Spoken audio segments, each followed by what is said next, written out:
But now it seems like things are finally coming around. I know we've got a long way to go. Where we'll end up, I don't know. But we won't let nothing hold us back. Gonna put ourselves together. Gonna polish up our everything. If you've ever been held down before, I know you refuse to be held down anymore. Don't you let nothing stand in your way. I want you to listen to every word I say, every word I say. Ain't no stopping us now. All right, can you guys hear me out there? This is Empire Talks Back. Ain't no stopping us now. We've got the groove. We've got the groove. This is Empire Talks Back. I'm Wallace Allen here on the mission. How we doing in there, dear? We all right? All right, rock and roll. This is Empire Talks Back. I'm Wallace Allen on the case for truth and justice with the right information to help improve the situation. We have an exciting day today. We have our young attitudes, young views, and all of that. But we're going to set the mood with Attorney Areva Martin, our civil rights goddess. Lady helps to keep us aware of how things are up the road. She's kind of like a traffic cop, an information deliverer. Let you know when the alligators are out. Let you know you got to keep your shoes on because there's a lot of mess in the road that you can get caught up and involved with. And we also have the Knights of the Beautillion, the socialites of San Bernardino, annually put on a program called the Knights of the Beautillion, where they have a 6-month program ritualizing and taking our young men into the community to show their responsibility and their commitment to getting along and making the world a better place. Attorney Martin, how are you this morning? I'm doing fantastic. Thank you for having me. No, it's my pleasure. You can back that music down a little bit for me, Darren, if you will. Attorney Martin, we have a very interesting situation since the beginning of the year, since our election, since our, well, I was going to say sledgehammer, but they're out here bragging about chainsaws, cutting our budget, cutting our route to democracy, cutting, we're even hearing the president talk about a third term. I don't know how all of that's going to fit in, but I'd like to let you know that we have a group of young men here, 3, who are challenging for the Knight of the Year. That's going to be determined by their community service and the money that they're able to raise toward their scholarships that this organization annually provides. We have a unique opportunity to talk with young people. Let me ask this question of the young men. How old are you, sir? I'm 18. 18. 17. 17. And I don't know when the last time we've had young men like this in a position to tell us how they really feel, but I'm going to take advantage of it, and you know I will. Before we do that, though, I'd like to get a little short-term lecture from a civil rights advocate, observer, participant, activist, one of the great lawyers on the planet at this time who cares about equity, even when it's, especially when it's being attacked. Tell us what you are most concerned about as you see these announcements and attitudes and new movements in our country right now and how they affect our civil rights. I think education is one of the issues. I know that our economy and our participation in the economy is very critical, and sometimes that is a good thing for us, and sometimes it's a bad thing. It's a good thing when we are constantly moving toward taking care of ourselves. I'm encouraging people to grow gardens and to form little economic groups and purchase groups. It gets to be a problem when we sit and expect that those who have been attempting to hold us down for over 400 years are all of a sudden going to change their mind and pull the top off the lid and say, hey, let's get you to fly.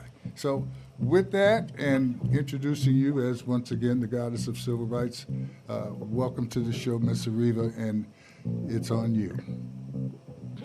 Well, thank you so much, Wallace, for having me.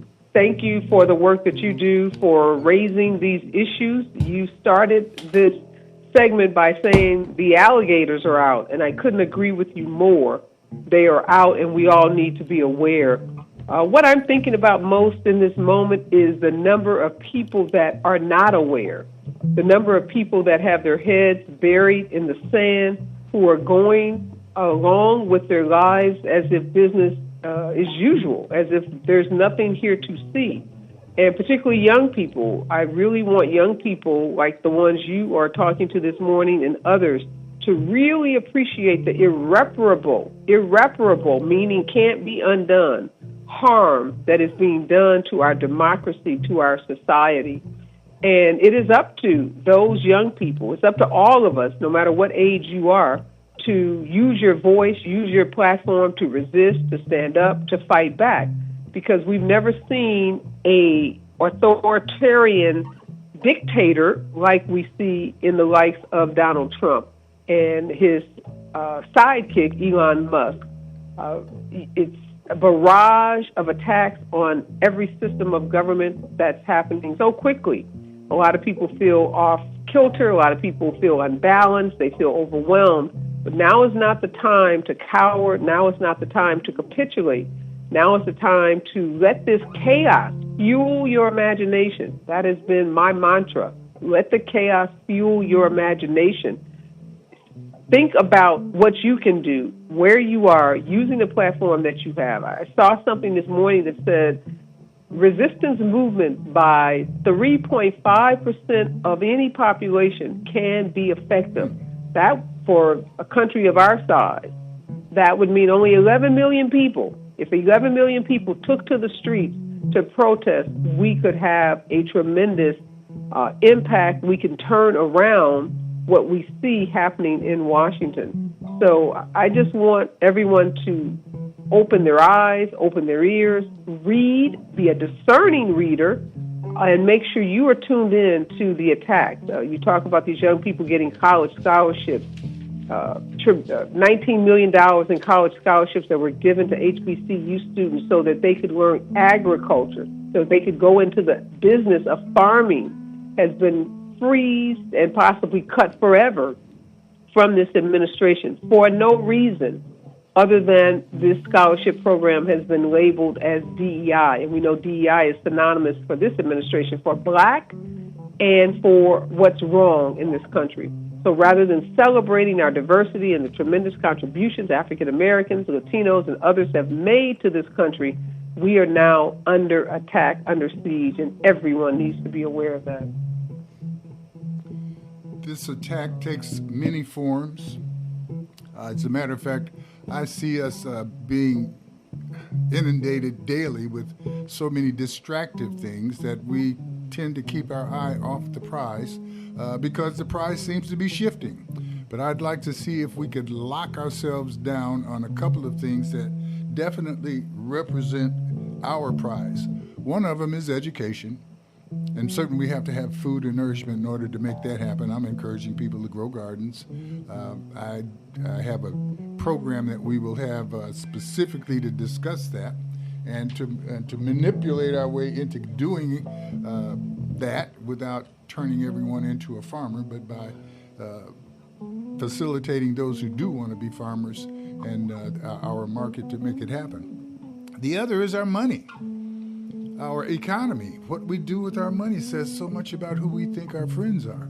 I've been inundated, and I don't know if you have, Attorney Martin, but I've been inundated with emails and suggestions and proposals and demands from people and friends all across the country to say this coming Friday, February 28th, that we, all folks of conscience, black folks especially, and everyone else who is concerned about equity, don't spend any money.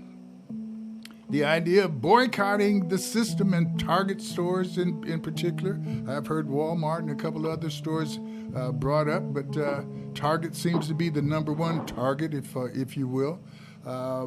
Selective spending seems to be an idea. Boycotting seems to be another idea. Could we get your opinion on that?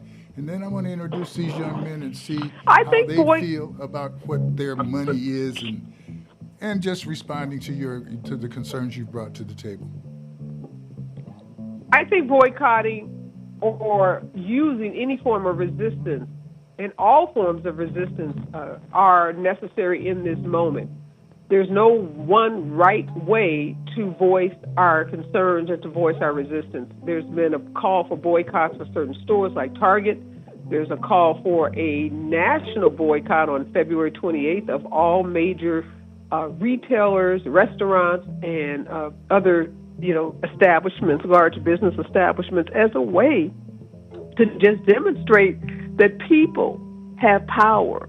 That is what's so important in this moment, is that we demonstrate that this is a government by the people and for the people, not for the few billionaires and the rich men that Donald Trump has surrounded himself with. So I would encourage people, yes, participate in boycotts that are called, whether it's the Target boycott, whether it's Walmart, Amazon, whether it's February 28th, nationwide boycott. I encourage people to write to corruption. I don't think the Democratic is vocal enough. I don't think there's certain credit, but others have not been nearly vocal in their resistance, and they will do that when they hear from their constituents, when they know that we're looking for them to our voices in Washington, and if they're enough that we will be replacing them. So we hear a lot of talk about people from politics. The moment in which we double down on our politics and national levels. So we can't afford to sit this one out. While 37% of eligible voters did not vote in this last presidential election, that's a whole lot of people that let other people make decisions for them about who should be the president of this country. So if you're one of that 37%, you need to step it up. And if you're one of the people that voted for Donald Trump, you need to hold him accountable. He told us on day one he was going to reduce the prices of eggs and groceries. That has not happened. He told us he was going to fix this economy. He's wrecking the economy by creating massive unemployment numbers while we have high inflation that leads to stagflation. So everybody has a role to play, even those that believe in Trump. Make him do what he promised he would do. Bait and switch you as his vote. Well, now that's an interesting statement, and I agree with you.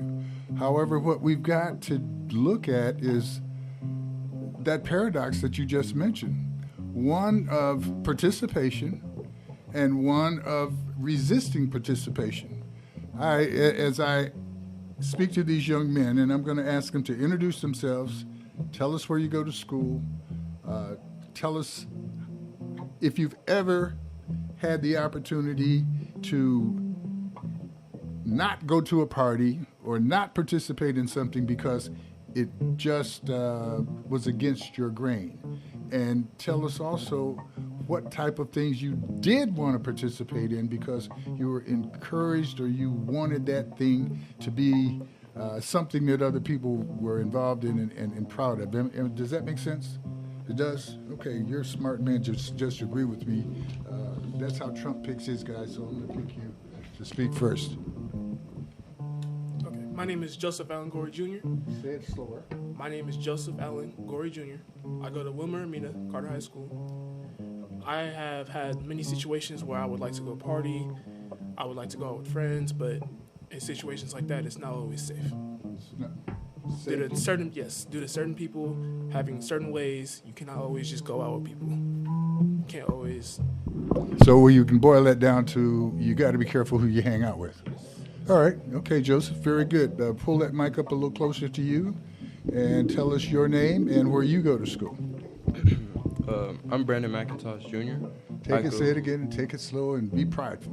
I'm Brandon McIntosh Jr. In case somebody out there wants to write a check with your name on it, you want them to be able to hear that name correctly. Okay. Say it again. I'm Brandon McIntosh Jr. Oh, that was good. I go to San Jacinto High School.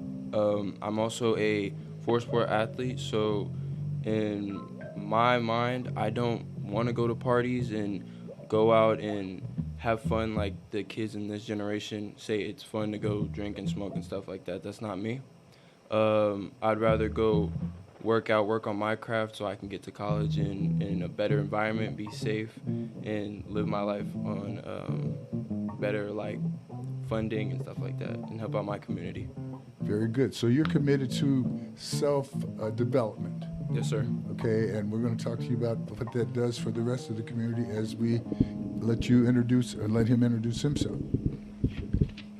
Hello, my name is Jaden Overstreet, and I attend Grand Terrace High School.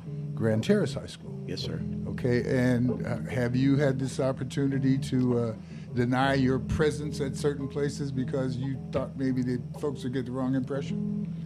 Yeah, honestly, but I'd say I've had once where I was invited to a party, but it was with a few friends that I really, I'd say were my acquaintances, not really friends. So it was one of those things where either go to this party and with people who I don't trust, with a location I don't know where I'm going, or just stay at home and then just, play video games. So I decided to stay home. Okay, so, the idea that home is a safer place, or deciding not to go somewhere that you feel and isn't a good, safe place or a productive place, that's good. That's self-preservation. What about when you see someone else who is about to put themselves in danger? It's something I want you to think about. First, the next thing I want you to think about is your money. Now, how do you guys get money? Who's got a job? How do you get your money, sir? And let's all three of you answer that question. My way of making money is either doing chores or I find small jobs to do in the community. Some odd jobs in the community? Small jobs in the community. Okay. The way I get my money is also by doing chores, by also helping out my community in different ways that I can. I help out some neighbors and stuff like that with cutting their grass, stuff like that, especially the older generation where they might not be able to do those type of things. I'm able to do it for them. Okay. How I make my money is I sell clothes, and I also, I used to, I would spray anytime the neighbor's address was faded on their sidewalk, I'd spray it with spray paint and fix their address. So you sold clothes? Mm-hmm. Where'd you get them from? Family, just old clothes. Or sometimes, since I'm the techie one in my family, I'd sell maybe my pops will want to sell, say a computer. I find the best place to sell it. So you find things that people no longer want. Mm-hmm. Are you able to get them to pay you to take it off your hands and then sell it as well, make that money? Yes, sir. I always make sure. I like you. Very good. Mm-hmm. Very good. Always It's important to value how you're going to get your income, because once you have that value, it turns into being a value as to who you give your money to. I didn't hear any of you say that you were able to get a job at the local store or at the local cleaners or at the grocery market or any of the places that, if we talk to your parents, where they get to spend the big money. Am I wrong, or have you had an opportunity for a local business to mentor you, give you access to working or whatever? None of you? I would say I haven't had the opportunity. I've applied to multiple jobs. It seems like none of them really are hiring or looking for a part-time. Like I said, I'm an athlete, so right now I'm playing 2 different sports, volleyball and I'm doing track. So time is very hard to come around to get those jobs and be there more hours than most. So they're not really looking for a young man like me where they're getting partial work, partial hours. They're looking for more full-time. Okay, yes. I'd say I have had a chance to work in my church volunteering, where I was able to help clean up whenever it was I had to help clean up trash from the lawn. Also, I was able to they let me be a janitor at the Life Center over by where is it at? In San Bernardino. The Family Life Family Center. Life Center on I Highland was able Avenue, to be 1505 Highland Avenue. Yes, sir. I was able to be a janitor over there, and that was one way I could make money during the summer. Very good. Okay, so what we're looking at is young men who've got good ideas. All of you want to go to college, or what do you want to do with your future? Tell me about that. When it comes to my future, I want to attend Georgia State University as my first pick. Why is that? It's more of me wanting to start a family tradition. My mom went to Georgia State. She's very successful right now. Family tradition. Yep. All right, that's good. That's good. And my goal in life is to go to college. I want to become a professional football player. If that plan doesn't work out, I want to become a mental therapist because I think it's very important that your mental health is being taken care of by the right people and not just people who just do it for the money and they tell you all these other things that aren't really going to help you out in your future. so professional football or mental health. Yeah. So school-wise, you are keeping your body in shape. You want to keep your mind in shape. What kind of classes are you taking or makes you feel that you'll be able to move in that direction? As of right now, I am taking weightlifting for my football program. I also my school doesn't personally help out that much with to go to mental therapy, so I'm more or less waiting to go to college for that type of stuff. But I am keeping myself on track with my health, my fitness, stuff like that. Going on with school. I hear some of my friends out there screaming, though I don't have an earphone in, and they're screaming and saying this young man should be contacting some of the counselors, some of the mental health counselors and professional people that we have now available to you, and talk to them about what you want to do and beg them to give you some exposure to that field. You may find that much more exciting than football.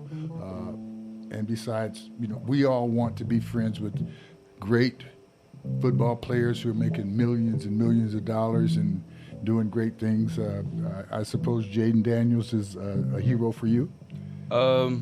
He's a hero, but at the same time, I can't really like him too much. I'm personally, I'm a Rams fan. Two, my school, we just. What kind of checks have the Rams dropped off to you? I've been a fan for a long time, and I've been waiting to get my check. They didn't drop off a check, but they've had great players. Okay, I just thought maybe there was another level of fanship that I was missing out on, but that's good. Okay, good. I am a California person myself. Okay. And I root, if the California team is playing, I'm rooting for them, and the closer to home they are, the louder I root. But okay. All right, but Jaden, I think, would probably be someone for you to want to talk to if you get an opportunity, and he needs to know that that was a competitive statement more than one of respect or disrespect, because he's the reason people are going to be looking at football players from the Inland Empire right now. He and the brother from Rancho Cucamonga. You've got some people out there that are doing quite well, and you want to let them know that let the world know you're ready for that. But you also want to let them know that if you have a problem with your ankle or your knee or your shoulder, you're going to be able to use your head to continue making success out of your life. Yes, sir. I'd say what I want to do in the future is I want to go to Prairie View A&M University, and I want to hopefully get my master's so I could be in my immediate family, be the first to get a master's. I want to get a master's for graphic design and business. Okay, so you're interested in graphic design. You've got an entrepreneurial attitude. Okay, so we can see some success there. I sense leadership here. As we talk about, and we've heard Attorney Martin talk about the threat, the civil rights threat, the basic threat against democracy, the threat that says if you don't participate in voting, you end up letting those who do participate tell you or be the ones who actually make the decision as to what happens for you. Have you guys, do you vote at school? Have you had any opportunity to vote in school? At my school, we vote for prom queen. We've had a lot of situations where we get to Student body, yes, stuff like student that. body, stuff like that. Did you participate in that vote? Of course. I always like to support the people who I know will make the right decisions for our student body. Okay, so has anybody been able to promise you something at that student body level and actually make it happen, or? I would say in my day and age, people. Have they encouraged you to want to keep voting, or are you get a little disappointed? Unfortunately, no. Okay, so yeah, we want to be sure that they don't trap you like that. And yes, sir. Well, at my school, they're kind of just starting to teach us about political stuff. I am taking currently a econ class where it's talking about current events like with Donald Trump and stuff like that. So we're slowly learning, which it's a little late because I'm a senior, and this should be taught a little earlier in high school than it is now. But we do vote. We vote for, like Joseph said, homecoming queen, king, stuff like that. So we kind of get the environment of it. The experience. Yeah, the experiments, everything that goes on with it. The winner and the loser feeling Yeah. and all that, kind of like the football. Yeah, definitely. Were you guys winners or losers this year? Sadly, we were losers, but we were losers Division II playoffs, first round. We were 9-1 regular season. So we had a great season for my final season, but it had ended in a bad way. A very great man in my life told me once. He says, no matter what happens, you're always a winner if you decide to go forward with that information and use it to make yourself better. So you're never a loser unless you decide to be. Right. And don't be a loser ever, and don't admit to losing. Always grab the winning aspect of what you did. I won because I know how not to lose. That's a win. Right. I appreciate you. Yes, sir. I'd also agree with Brandon on having econ class because I'm learning that currently and learning the difference between grocery prices from, I'd say, like 5 years ago to now and how drastic of a difference it is. But like what Joseph and Brandon have been saying, with my school, our school lets us vote with anything. With sports, they let us vote team captains. With presidents, they let us vote class president, ASB vice president, ASB president. And I would say with the people who I have voted, because I make sure I can vote whenever I can at school, they have been able to keep up with their promises because they've always promised to let us be able to choose what we want for our dance as like the theme, and we've always been able to. So I'd say. So you've felt some success of that. Yes, sir. Joseph, you are 18? Yes, sir. Have you registered to vote yet? Not yet. Okay, so that's one of the things I'd like to see you. Your name again? Brandon and? Jaden and Brandon. I want to put a little pressure on your brother to show you how to register to vote, because in a short time it'll be your turn to register to vote. Right. Okay, very good. We want to make that happen. All right, now we want to talk about some choices here. The choices, Attorney Martin, as you've listened to these young men, is there any question that comes up before I start dropping these bombs on them? No, I think what I want to emphasize is the young man that said he started learning about current events in the Donald Trump administration as a senior, but that he should have been given that opportunity to learn that information earlier. I could not agree more. We need to make sure that civics and current events, world events, are taught to kids from day one in school. Obviously, it has to be developmentally appropriate, but this notion that you shouldn't learn about our government until 18 or until you're a senior is ridiculous, because it creates a whole cadre of non-voters. If you start learning the importance of your vote in elementary school, junior high, by the time you get to high school, there will be no doubt that you will be a very engaged person in our civics, and that you will be wanting to vote as much as we know young people want to get their driver's license. That's the kind of excitement and momentum we need to build, like 16-year-olds who can't wait to drive. Is that true? Is that true the same anymore? way. Oh yeah. Okay, you're right, because we do have all three of you guys agree that it's in 16. You definitely want to get your license to drive. Yes, sir. Okay, that's good. Very good. So we're on it. Very good, Attorney Martin. One vote that we all make, even when we are not in a voting booth. If we've got any money, whether that money came from our parents as a gift, or if we've earned it doing chores, or we earned it out here picking cotton, where you spend that money, and if you've earned it or had somebody put it in your pocket, once you spend it, you have actually voted. Once you decide where you're going to spend it, you actually voted. In terms of the election campaign, we don't have to really wait for the constant barrage of information that comes out when we're running for president. We see that when it's time to buy shoes. We see that when it's time to buy cars. We see that when it's time to buy food. They market you. They make you make a decision or give you an opportunity to make a decision. Sometimes you buy things because other people are buying them. Have you ever found yourself getting involved in the trend? Each of you got a chance to say yes or no on that? Yes, sir. Most definitely. Trending and doing things that get along with you and your friends, and trying to get along like that is important. Have you ever, when we say boycott, what does that mean to you, Joseph? I say boycotting means to not allow something to be, or not allowing something to grow in your community, or something for, I would say like Crocs. If you were to boycott Crocs, you wouldn't buy them. Okay. You would strip them of their power over people wanting to get something new. Okay.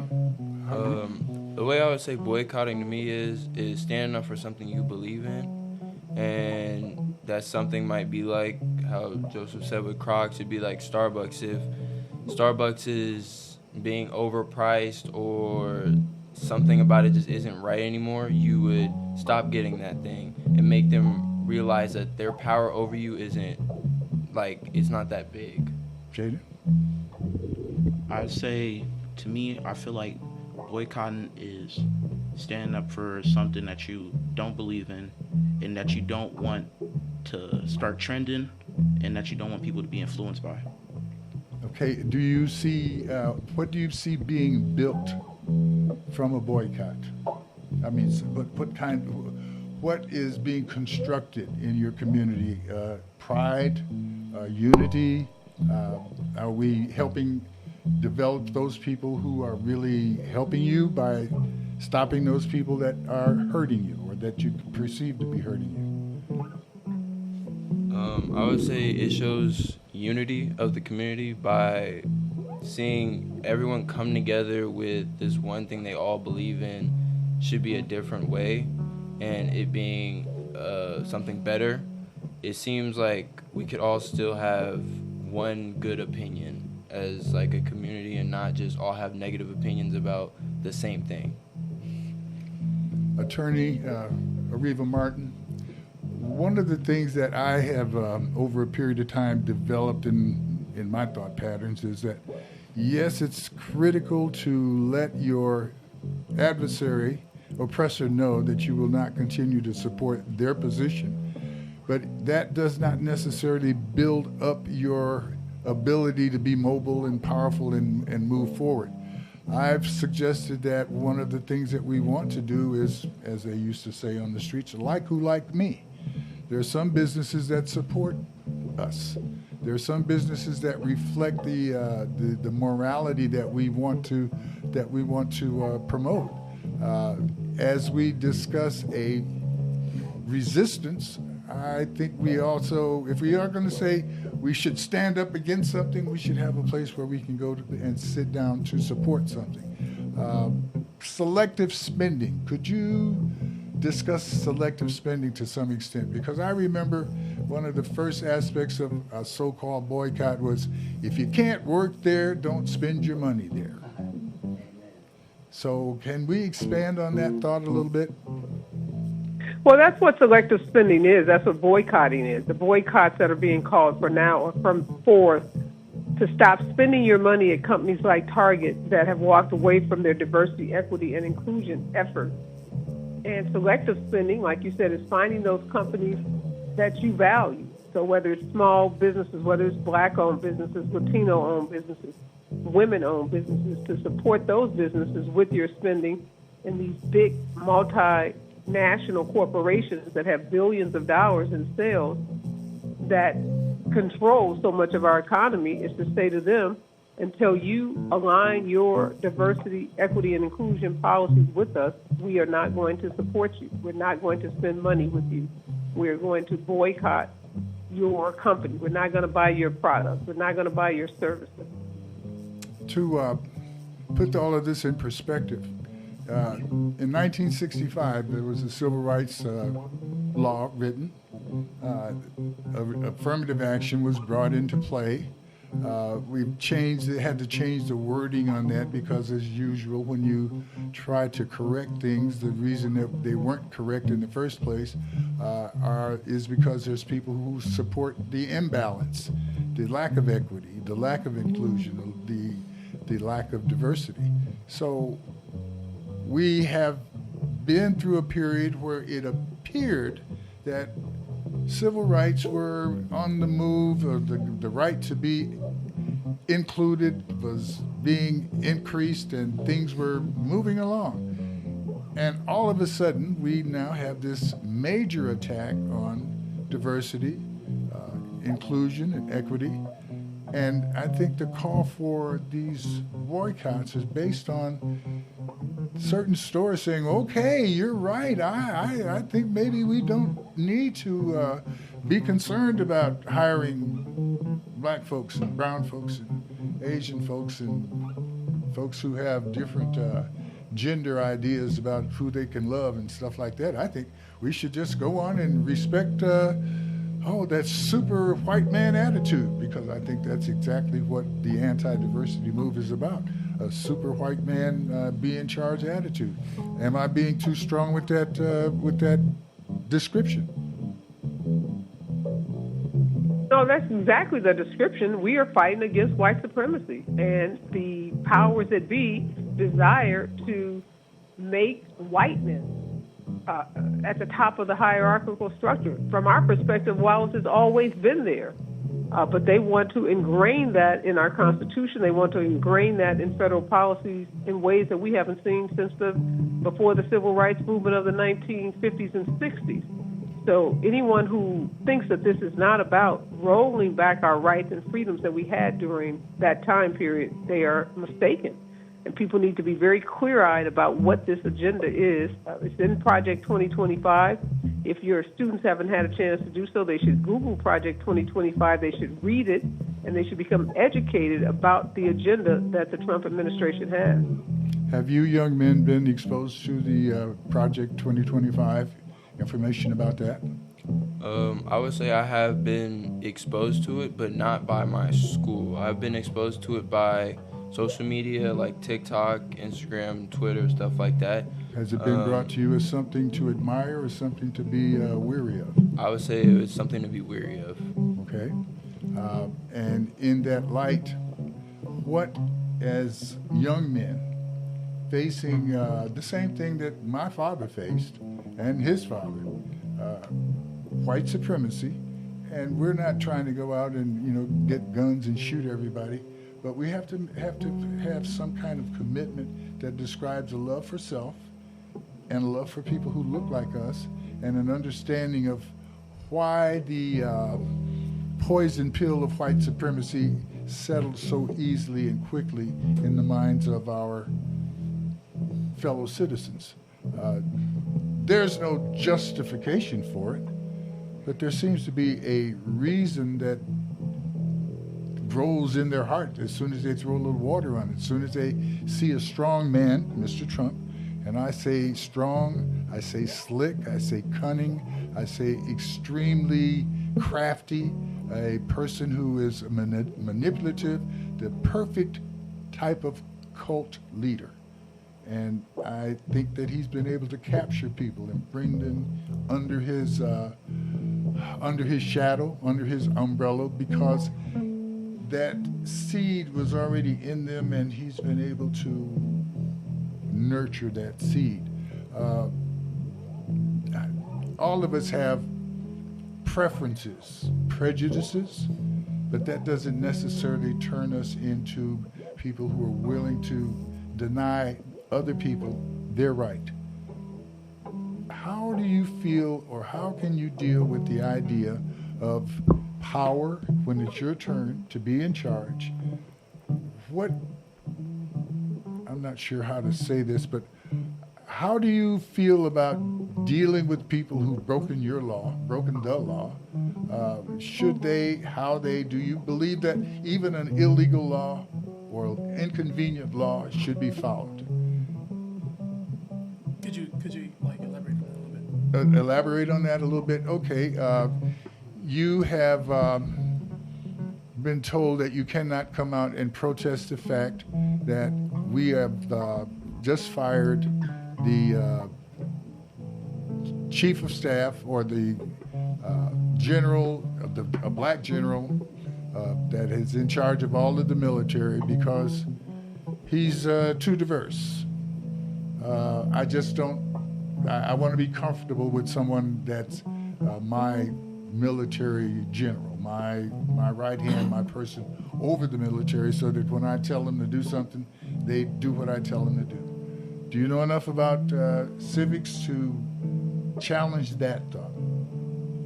Do you think that the President of the United States should have control over what the judges and judiciary has to say? Do you think that the President of the United States should be able to set laws that Congress has no power to deal with? I guess we're in civics right now. Go on. I believe that the president should not have all that power. I don't. That's why we have 3 branches that have control over each other, or aren't allowed to control each other in that way. It's a spread of power, so not one man can control everything. And if he brings everything down, it's just going to be him by himself. He's not going to bring the entire community down with him. So with the Checks spread and of power, balances. yes. You believe in the checks and balances. Wallace, can I just get that? Oh, please. Branches of government. That was incredible. I am so glad to hear you say that. So many people don't know that we have 3 co-equal branches of government. We don't have a king, and the executive branch, i.e. the president's branch, is no more powerful than the judicial branch or our congressional branch. They have the ability to check each other. Actually, they have the responsibility to check each other. To find all of that power sitting in one place means that someone is acquiescing or giving up their responsibility. That takes us back around to the vote. That's why it's important for you, Joseph, to register, and for you, gentlemen, to pressure him and follow him and figure out what you've got to do when it's your turn to register to vote. Our votes with our money is very critical. Our vote at the polling place is very critical. What do you see going on with the adults around you that either supports that concept or is kind of disappointing to you in that you don't have enough support in that direction? The direction of how to spend my money, where to spend my money, the direction of how things are going on at school. Are we protesting enough? That's a protest. Coming to the school board meetings, coming to the school to talk to the teachers, being able to stand up in a class and suggest that we should be getting more information about economics, or getting more information about some subject that we're not getting. Do you have that freedom in your classroom? Do you feel that responsibility in your classroom to stand up and speak to those items? Honestly, I would say I do and I don't, because with that freedom, our teachers can't really, they can only say so much about politics and civics to where the point where you start seeing their opinion in it. So I would say at my school, you can like have your own opinions about politics, but when you start like talking to the teachers about it, they start bringing up their own problems with it, and it just gets mixed up. So I would say, yeah, no. Yes, you have access, but you don't have access. Yeah. I would also say I do and don't, because it's always been a big issue from what I've heard from middle school all the way up to high school, probably elementary school too, that teachers they're not able to speak their minds because of school rules for them. As teachers, they can't tell us their side of how they feel about different political stories and stuff like that. So it seems a little hard to learn about those things in school without it being biased in some ways. Joseph? I believe that we do have the power, but we don't have the knowledge to actually assert that power. I see how you feel about extra learning opportunities because you're involved in the Beautillion Knights of the Beautillion program. Is there anything that you could suggest that would help complement what school is doing? How do you feel about Saturday classes or evening classes or extra classes from business people like me? Would you attend those? Do you have a mentor? Are you looking forward to have someone in the field that you are interested in be available to talk to you about following a certain route? I would say with my school, I'm very grateful that they do have opportunities like Saturday school, because a lot of things can happen for someone to not be able to get to school, like say like their car breaking down or something happening, and Saturday school is able to cover or to help take away their absences or tardies just for whatever reason they're missing school for. So I'll say yeah. I think some ways that it could be helped is, like Jaden said, Saturday classes, but I think it should be a club where people are able to speak their political opinions without it being a big problem. Where I think it should be learned with teachers, maybe some teachers teach it, or it'll be a little get-together type of event where some people go out to brunch, something like that, where they get to just talk about what they believe in and those different type of political outlooks. I think that when it comes to Saturday classes or extra learning activities, the ability to go to school after hours, I believe it all works. It's all something that we need to do to learn extra things. But I also think people need to open up with themselves, because you're only going to be able to learn things that people want you to learn if you're getting your information from other people. Very good. Areva, how do you? I'm gonna acknowledge a sponsor, and then I'd like for you to kind of close the guys up and give them your last little piece of advice. We don't have this opportunity often, and gentlemen, you just gave yourself some great advice.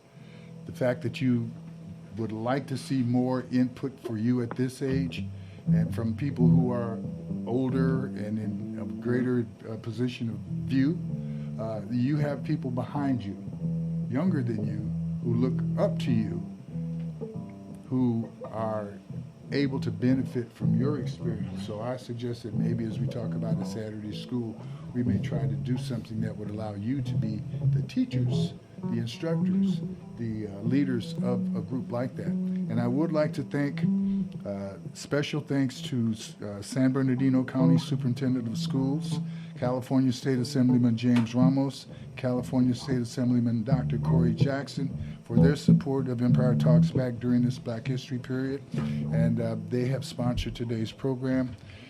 Dr. Martin, Attorney, you had to be a doctor first. Attorney Martin, you've got the ear of these young men and the people who are in a level of responsibility and care for them.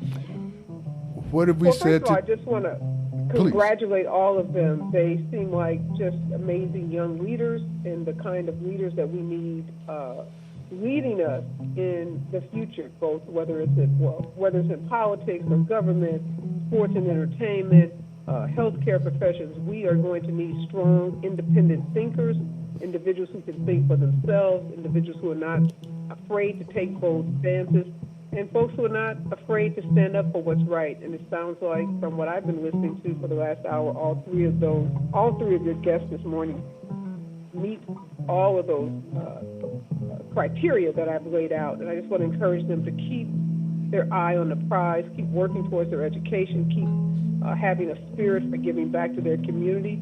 And we know that activism is contagious, so I would love for them to spread their momentum, their excitement, their spirit of activism to their colleagues, to their fellow students, to their neighbors, to friends. And just know that you never know who you are inspiring. So how you act in the world, how you post on social media, how you communicate, you never know who's watching and who's going to be inspired by your story. Dr. Attorney Areva Martin, our civil rights goddess, I thank you for your time. I appreciate you being with us this morning. We do want to acknowledge that the Beautillion is an activity. There is a Beautillion Ball. The date of that Beautillion Ball is? It's March 29th, sir. March 29th. That gives me time to talk a little bit more about you guys next week.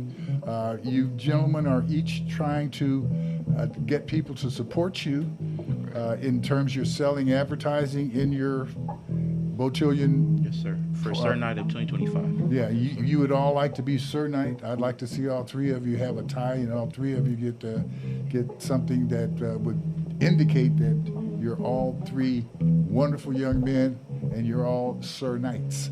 Yes, sir.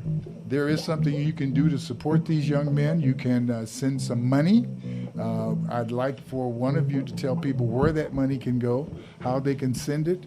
And don't worry about promoting yourself. Promote your group right now. All right? So tell us how to do that. Joseph. Send by email. We have a Zelle at... Sorry, let me get this information. Is there a phone number? What's the phone? Is there a phone number they can call and be squared away on who collect the money? Okay, give us that phone number. Any one of you know what that phone number is, or you can come over and give it to them for it. Give up. All right. Okay. Now we've got somebody out there who may be really feeling bad because they've attacked civil rights and they want to support you guys. So what is that phone number? Tell you what, if you can't use their number, use mine. 909-915-7922. That's 909-915-7922. Tell Wallace that you want to support the Beautillion, and I will send you to the right spot. The email address for the Socialites Beautillion is ad_4 BEAU night@yahoo.com. Give me a call. That's going to be easy to remember. 909-915-7922. I appreciate the socialites. I appreciate you young men. I am excited by the fact that I feel much more secure knowing that we're handing the world to young men who are excited to take the handles. God bless you for what you're doing, and be very steadfast, stubborn, aggressive, and kind as you go forward doing what you can do for the rest of us. We appreciate you. Yes, this is Empire Talks We appreciate Back. you for having us. I'm Wallace Allen. We'll see you guys next week under two circumstances. One, if the good Lord's willing. Two, if the creek don't rise. God bless you. Thank you for your time. We will anticipate your participation. God bless you.